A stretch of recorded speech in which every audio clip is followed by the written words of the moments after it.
Praise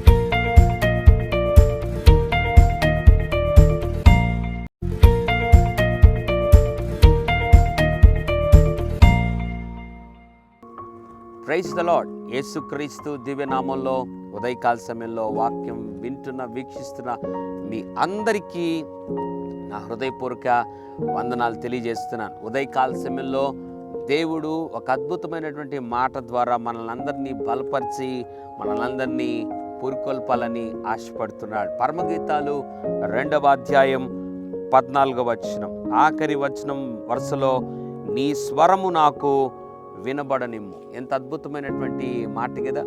పరమగీతాల్లో రాయబడింది నీ స్వరము నాకు వినబడనిమ్ము. ఉదయకాల సమయంలో ప్రార్థించావా?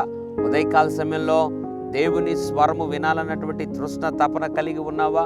ఒకవేళ ఆ తృష్ణ తపన కలిగి ఉన్నట్లయితే నిశ్చయముగా ఈ రోజు కాకపోయినా రేపైనా దేవునితో మాట్లాడతాడు. ఒకవేళ ఆ తృష్ణ తపన దేవుని స్వరము నేను వినాలి అన్నటువంటి తపన నీకు లేకున్నట్లయితే ఉదయకాల సమయంలో ప్రార్థన చేయి.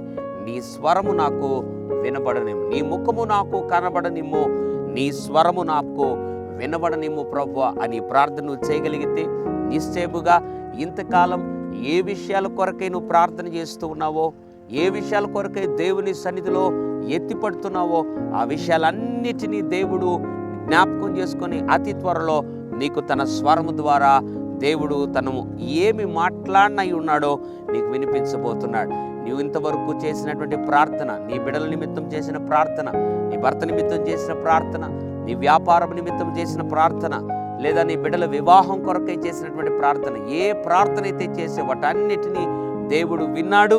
అతి త్వరలో దేవుడు తన స్వరమును నీకు వినిపింప చేయబోతున్నాడు. ఈ గొప్ప వాగ్దానము నిజంగా నా కొరకే నమ్మి దేవా నీ స్వరము నేను వినబోతున్నందుకు స్తోత్రం అని విశ్వాసంతో పలకలితే నిశ్చయంగా దేవుడు తన స్వరమును నీకు వినిపింపజేయును గాక. పరిశుద్ధుడా, ప్రేమగల తండ్రి, నీకు వందనాలు.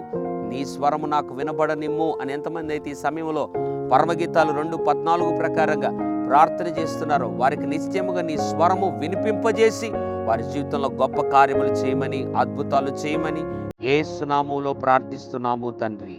ఆమేన్. God bless.